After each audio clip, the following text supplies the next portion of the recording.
Alright, welcome back to another burning pile of lumber starring Joey Lumberpile. Today playing the red celestial, and today's victim is Avatar Trisket. Avatar Trisket in the blue vanguard, already sending his dog across the map, but he's not gonna see what Joey Lumberpile has in store because Joey Lumberpile is already moving across the map with his arc ship surged, and he's got two morph cores there. And we have the doggy coming in saying, hey, wait a second, there's some cats there. There's double Rizzy Kitty, but no base. And as any good puppy would do, go scout all the bases. And no base, no base, no base, no base. Where could that pesky arc ship be? You know, when your first building flies, it could be anywhere. Where could it be? Is it here? No. Not here neither. Well, I might as well just run home reporting that there is no opponent. Apparently, there's just a mine, and that's it. Again, coming here. Hey, maybe Joey put his base here. Who knows? Where's Joey putting his base? Meanwhile, Joey has moved over here, and another morph core heading out this way, and we have one going down here. And this dog actually is the goodest of boys. He says, I'm going to scout every base, and I found your base. I found you. And he puts a little sad emote. Or maybe Joey, maybe that was Joey. I'm not sure. That's probably a Joey emote. Saying, oh no, you found me. Now, does that really change what Joey's going to do? His morph core is still moving up across the map here. And he is putting down his Guardian Nexus. The puppy dog scouted but didn't stick around long enough to see what kind of text was going to happen there. This other morph core here. Not sure what its purpose is, but back home for Avatar Trisket, we've got a fast expo, it looks like, yes. And an interesting placement, a little bit of diagonal placement to get on the Luminite, which makes Luminite mining just a little bit slower, but it is going to speed up that Ethereum mining by being closer to the Ethereum node. And it looks like a Lancer and a puppy dog out. What this morph core is coming up north too, it looks like. This one's almost ready to go. Two creation chambers here. One is designated prime, but I don't think anything has come out of it yet. And this morph core, interestingly, going right out. Yeah, okay, turning around, I'm like, maybe just clicked out here outside the map, or outside the playable part of the map at least. Just trying to stay out of vision as it circles around. I'm trying to think, where's it gonna go? Now, this definitely looks like the cheesiest of cheeses. What could he possibly be planning to build in there? It's so close to the base that, of course, you can guess your opponent's gonna spot it when you build it. And what do we get? We get a link node. It's a very interesting choice for a morph core. It's not a particularly efficient use of energy, or sorry, of the morph core's fast build, and I think it even increases the cost of the link node. But we see the link node is transforming into a strike node, while this other morph core has knocked down the trees over here. So it's not clear that Avatar Trisket has seen the link node. There doesn't seem to be any response. So maybe behind those trees it's out of view without having, say, an air unit. And it looks like this creation chamber is now done with... and there this strike node is done, and we're now getting these bobs targeted by the strike node. And more link nodes coming down while a couple of Kree roll into the Therium. No, they roll right on through the Therium. There is a hangar bay here that is not finished, but it's now a couple bobs are assigned to it. While the Kree have rolled down here, getting on top of an Exo. Trying to take out that Exo, but the Exo's running its way around, and one of the Kree's dealt with already, and the other one's dealt with as well. So pretty good micro out of Avatar Trisquet. But we do have 3 Kree in the base, still taking out these Bobs, although the Bobs have been reassigned to mine the Therium. And we now have the Lancer and the Exos coming in. One of those Kree going down. And one of the strike nodes is targeting the command post, which has actually been upgraded to a central command. And we have... Ooh, one of these Exos is very low, but it has a shield on it. Keeping it alive, that's amazing how well it's being kept alive. And these Kree are actually going down, which is good. There's still these strike nodes that need to be dealt with. And unfortunately, there doesn't seem to be quite enough Exos.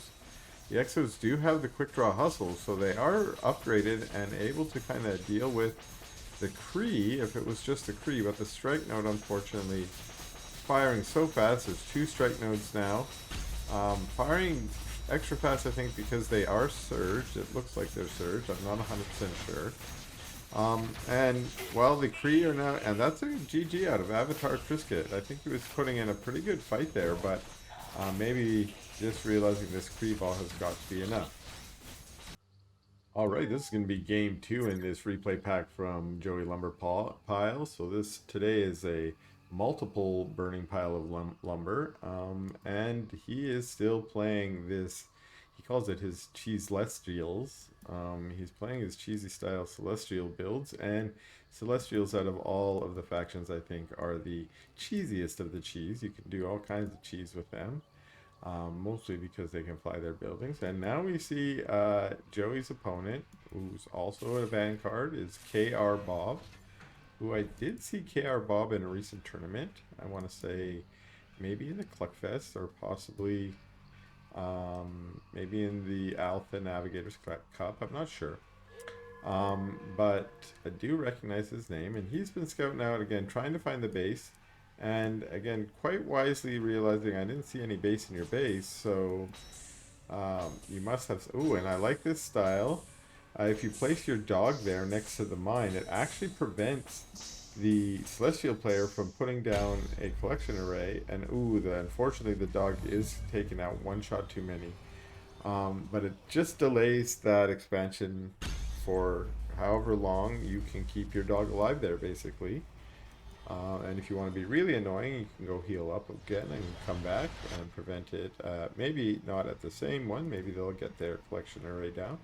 You could go do that at their 3rd base as well. Now, this is a different pattern than we saw in Isle of Dread. Joey's still kind of doing the same strategy, at least. Well, that's not true. In his Isle of Dread build, he had a lot more morph cores traveling with him. There's a morph core coming out, where it looks like in this case he's deposited 1 prism here to gather Therium, but that prism is going to have to...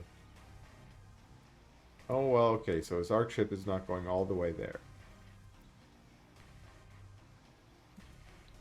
It's just the morph core that's coming in this direction. And is he going to start by taking out these trees? That kind of looks like what he might be aiming at. Nope, he's going straight for a Guardian Nexus. That's an interesting choice. Well, another morph core is going to come down, probably for a Creation Chamber. And it looks like we had 1 Bob down there helping out with the creeping. We do have a Hedgehog coming out on the map. Hedgehog's part of the meta from the Vanguard against the Celestials, although in the current patch there is a lot of chatter about how Vanguard or Celestials are quite strong, and there's not much that Vanguard can do. But Hedgehogs are doing alright, at least in the early game. And this Hedgehog comes over here to look what's going down and sees 2 Creation Chambers at the mine. Nothing else going down, and maybe goes back to the main to see if there's anything there. Sure enough, we can see there's nothing except Double Rizzy the rizziest of kits. And that morph core's come over here. There is a link node there now. And the trees have been knocked down by the second morph core. And it looks like Kree have rolled out of the creation chambers. There's no forward creation chamber yet. But these Kree do get on top of the bobs here at the natural, and a couple of those look like they might go down, although bobs are again invincible. So one goes down, and then these ones just had each other on the back, which is extra invincible. And then you got the overcharge, which triples the invincibility bonus. And so the bobs obviously survive that, but we do see a power bank going down on the high ground. Power bank's of course not going to power up the Kree for anything.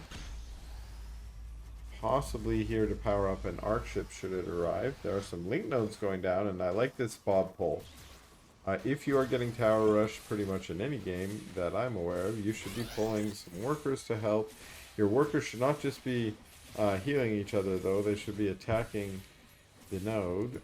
This one is halfway done, this one's just started, and now the Kree are unfortunately on top of the hedgehogs. The hedgehogs are focusing the Kree, trying to deal with the Kree, and a couple of them microed away to try and deal with this strike node, which I think is good. So a little bit of indecision there, not sure which strike node to focus on.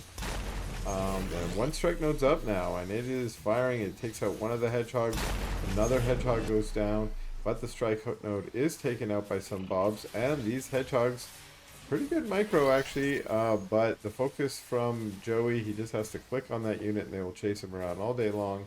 A couple of bobs trying to repair the hedgehogs now, but that one hedgehog, the low one, goes down, and one of the Kree going down as a cost, but now these Kree deciding to rotate down to the natural. There's only one hedgehog out at the moment for KR Bob, and these Kree rolling back away. So it looks like KR Bob trying to get another, is this a sentry, sentry post, but what are you going to put in there, KR Bob? Well, you do have a barracks on the low ground here. Trying to take out that power bank. Thought that was an interesting choice, not a link node. If you're going Argents, a forward power bank is really good. Link nodes are just cheaper. I guess if you need power, might as well put a powered bank down. We have one healing sentry post, or repair sentry post I should say, and the other sentry post was not able to go down, and some bobs unfortunately get taken out. We have the hedgehog trying to do some damage to that link node before it can turn into a strike node, or worse, a blast node. But we now see another strike node being summoned right next to the command post on the natural. The repair turret helping that hedgehog out, but there's 5 Kree and they get on top of the bobs. There's only, it looks like 6 or 7 bobs there. The bobs are again overcharged and they're repairing each other to try and stay alive, but those Kree are unfortunately uncontested right now. The hedgehog's having to deal with 2 other Kree, but the hedgehog's turn to try and fight the Kree in the bob line. You need to get that mineral, that luminite up again. The bobs are just having to waste their time repairing each other. The Kree are slowly being dealt with, but more Kree are coming, and it looks like on the natural we now have strike nodes pressuring the barracks. These Kree moving away, maybe deciding that, yeah, bobs are invincible. They may have got one bob there, but that's still a GG out of KR Bob. And here we are in game 3 of our burning pile of lumber, starring Joey Lumberpile, of course. And it looks like, again, still continuing with his Cheese Let's Feels build, and here we are on Isle of Dread again, which I think is one of the maps he prefers to do this on. And his opponent, or again, victim this time, is the Blue Vanguard, with a, I believe, Chinese name that I cannot read, unfortunately. So we'll call him Blue for now. Okay, Joey flying his buildings away. Slightly different than before. One thing that's not different about Joey Lumberpile's build is his double Rizzy Kitty, showing off his Riz. Showing off that kitties are better than dogs. Scurry away. But this dog, I like this. This dog says, you don't have a base here? Then I will destroy your collection array. And as we can see there, that with that DPS, it would have only taken 10 minutes for the collection array to die. So, I don't know why the dog retreated, but the dog's coming here and trying to block the potential for an expo, but finding there's no morph core here, there's no arc station here. This arc station and morph core are heading back, though.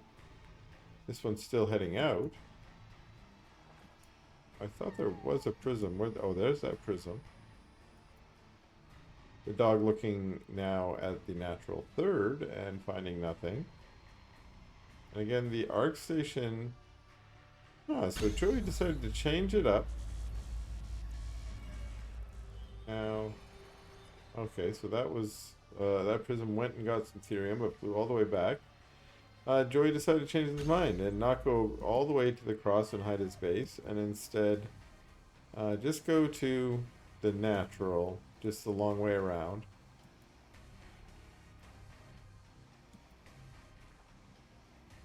And the scout now is going to come back and say, okay, there is a base here. There were some shenanigans.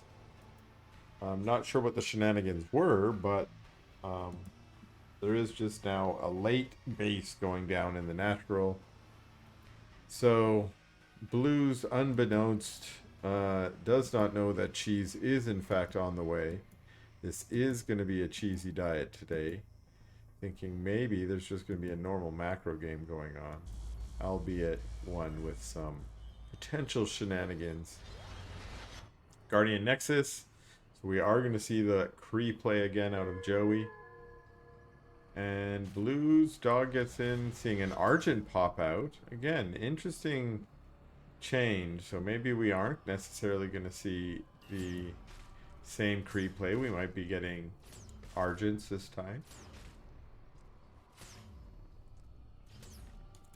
We'll keep an eye here on the Guardian Nexus. See what kind of upgrade gets started for Joey.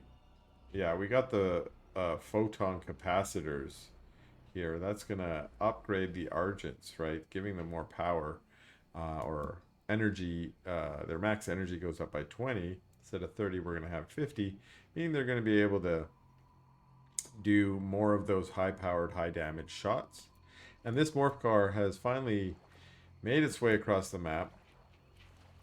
You know, if you're up against Joey Lumberpile on Isle of Dread, you might keep an eye on this timer here. It's about 4 minutes, so that's when that morph core is going to fly its way over. Though again, it might be a little late due to the indecision we saw at the beginning of the match.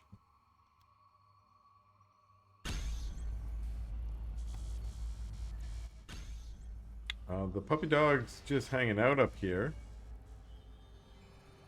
trying to scout if there's a move out. And another morph core here. This morph core still hasn't done anything. Another morph core moving across the map though. And we have 6 Argents, 7 Argents. But the morph core knocked down the back door, which means these Argents are sneaking out the back door and are not going to be spotted by the dog, although the dog does now see this single Argent, which didn't get the memo and took the wrong way around. And now the dog's like, where are you going, Mr. Argent? Let me find you. Let me chase you down. But he hides in the woods. But the dog keeps chasing and is maybe going to catch up and find that actually there's a morph core here and a bunch of Argents. And I see what's going on here. You're trying to break down my back doors. So at least that's a fair warning, although we weren't keeping our eye up here. There is a half-completed strike node in the back. These Argents are going to be coming in the back door as soon as this morph core catches up and is able to deal with those trees. This is definitely unknown to Blue, as we have a habitat going down, probably looking to change into a solar habitat to get some boosted production, but we see that that Bob was unable to finish the habitat, and now the strike node is focusing down the hangar bay, and we have three link nodes out here that could be transformed into strike nodes, but the Argents have made their way through the trees and get right on top of the Bobs, but the Bobs retreat. Few of them just chilling out down here. And the Argent's going for that hangar bay, which is almost gone. And we have some forward power banks, which are perfect for this Argent push. And it looks like we do have a single Hornet out. Hornets are pretty good units, but not necessarily against Argents because Argents can shoot up. And it looks like another strike node or another link node coming in that will, I imagine, be converted into a strike node promptly. And the Argents just again retreating back to the safety of their power banks and their strike nodes. These workers unfortunately going down. The Hornet looks like it's also going to get focus fired, although there is repair. And is there going to be enough DPS to out DPS the repair? It's not clear, especially without any power on any of these Argents. So instead they're going to try and focus fire. They're going to attack this dog, in fact, and now focus on some of these Bobs. Another node going down. That initial one is about to transform into a strike node. And now there's a strike node on to the command post. And more Argents coming in. Did a graveyard spin. The Hornet finally getting taken out, as well as these Bobs retreating this dog, leaving just the static and I guess a couple Argents here to take out the base. No, Joey's coming back. I thought he was going to be continuing his push. There are 3 flak cannons down here, which is pretty good defense. But that looks like that is a no GG out of blue. And here we are in our final game of the Burning Pile of Lumber 4-pack submitted by Joey. Again, this is his Cheese Celestials, where he's been playing this aggressive link node push. Which, to be honest, I am not sure why this kind of aggressive push is not more standard meta in Celestials, because it is pretty strong, I think. I think there are probably some responses that we are not seeing in this replay pack, because Joey, of course, has submitted a bunch of wins for us today. Oops, spoilers. But I suspect he's probably going to be successful in his cheese again. If you are a cheese master, master of the fromage, you want to submit your most spiciest of cheeses. But this time, as an opponent, we have Simon, who we see by this Hexen walking into Joey's base, is playing the Red Infernals, and once again greeted by the Rizzy Kitty with a meow, and a second Rizzy Kitty, knowing that Joey is the rizziest of kitties. And now looking, hey, where's that base? I didn't see any base. Let's see if I can find your base. Of course, Joey's just moved over here, making his base here. And I don't see a morph core moving across the map. There we go. There's a morph core moving across the map. That might be the beginning of the cheese.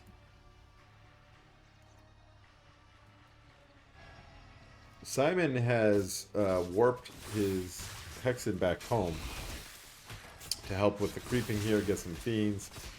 We got a full 3 Fellhogs, sorry, and 2 brutes creeping. So this is an easy camp to clear out for the Hexen, or for Simon, I should say, and his army. And the Morph Core still just plodding along. While we've got the Guardian Nexus, a second creation chamber, and some more power banks going down for Joey. So again, pretty standard for his cheese build so far. And now we've got some fiends, just 3, about to poke into the base. And I think this is a good strategy against Joey's build. Of course, there is Sovereign's Watch, and Sovereign's Watch is gonna melt things.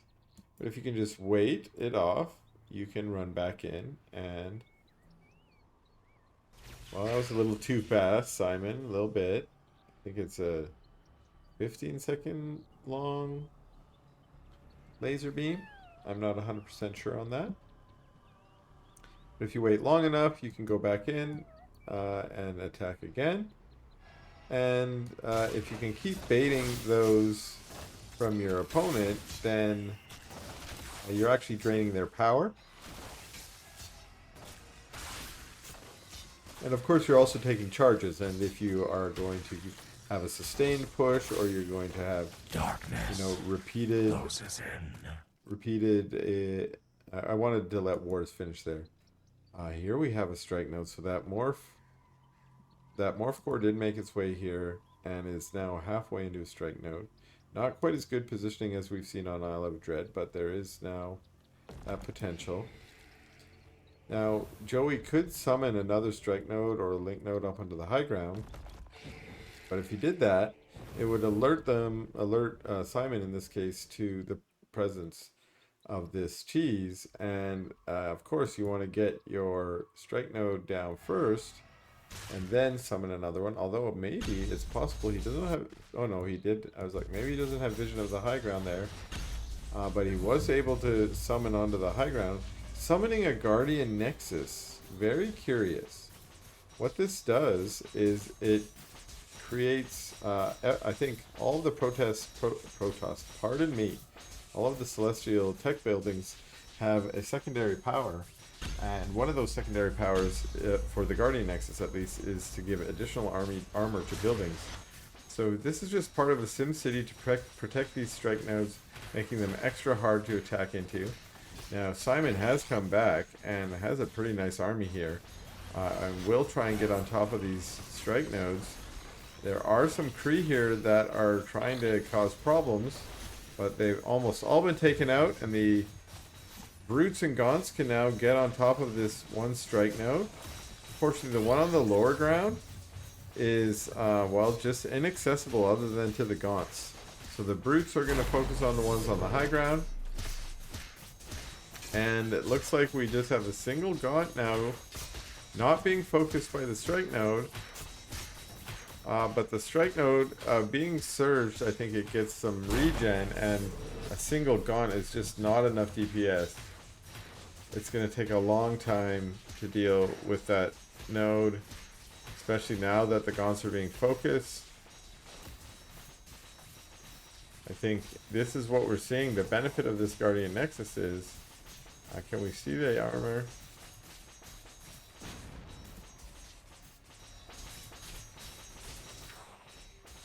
When this structure is surged, okay, nearby friendly structures gain 25 armor. It does not look like it's surged right now, but that is a GG out of Simon. Thanks for watching this burning pile of lumber.